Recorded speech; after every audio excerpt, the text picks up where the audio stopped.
Hi అండి. ఈరోజు chicken curry చేసుకుందాము. క్యాటరింగ్ స్టైల్లో అన్నంలోకి, రోటీస్లోకి, పలావ్లోకి చాలా బాగుంటుంది. ఈజీగా సింపుల్గా అయ్యే విధంగా కుక్కర్లో చేసుకుందాము. ముందుగా మిక్సీ జార్ తీసుకొని ఎండు కొబ్బరి ముక్కలు, 2 స్పూన్ల నువ్వులు,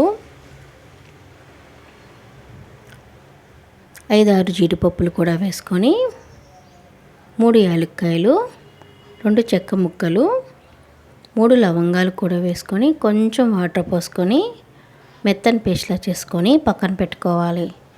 ఇప్పుడు స్టవ్ ఆన్ చేసుకొని కుక్కర్ పెట్టుకొని కర్రీకి సరిపడా ఆయిల్ వేసుకొని ఆయిల్ కాగిన తర్వాత జీలకర్ర, బిర్యానీ ఆకులు, సన్నగా పొడిగా కట్ చేసి పెట్టుకున్న ఉల్లిపాయలు 1 కప్పు వేసుకోవాలి.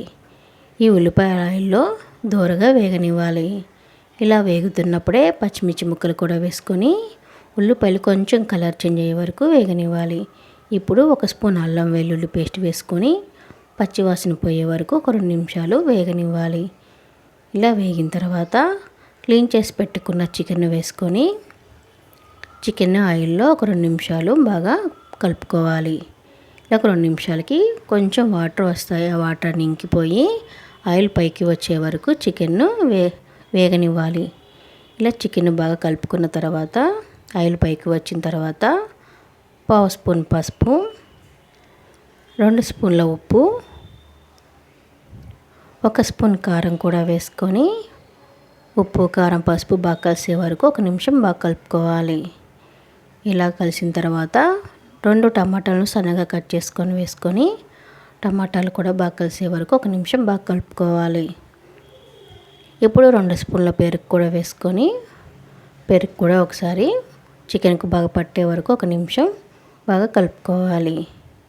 ఇలా కలుపుకొని ఒక 2 నిమిషాలు మగ్గించుకోవాలి. ఇప్పుడు మిక్సీ చేసి పెట్టుకున్న జీడిపప్పు, ఎండు కొబ్బరి పేస్ట్ కూడా వేసుకొని 1 నిమిషం బాగా పట్టే వరకు కలుపుకొని మూత పెట్టుకొని 2 నిమిషాలు మగ్గించుకోవాలి. ఇప్పుడు 1 స్పూను జీలకర్ర, ధనియాల పొడి, 1/2 స్పూన్ గరం మసాలా కూడా వేసుకొని మసాలాలు బాగా పట్టే వరకు 1 నిమిషం బాగా కలుపుకొని 1 స్పూన్ కసూరి మేతి కూడా బాగా నలిపి వేసుకోవాలి. ఈ మసాలాలన్నీ బాగా వేగి ఆయిల్ పైకి వచ్చే వరకు వేగనివ్వాలి. ఇలా వేగిన తర్వాత కొంచెం కొత్తిమీర కూడా వేసుకొని ఒకసారి బాగా కలుపుకొని తగినన్ని వాటర్ కూడా పోసుకోవాలి. గ్రేవీని బట్టి లూజు పట్టి చూసుకొని తగినన్ని వాటర్ కూడా పోసుకొని కుక్కర్ మూత పెట్టుకొని 4 విజిల్లు రానివ్వాలి. అప్పుడు చికెన్ కొంచెం మెత్తగా ఉడికిపోతుంది.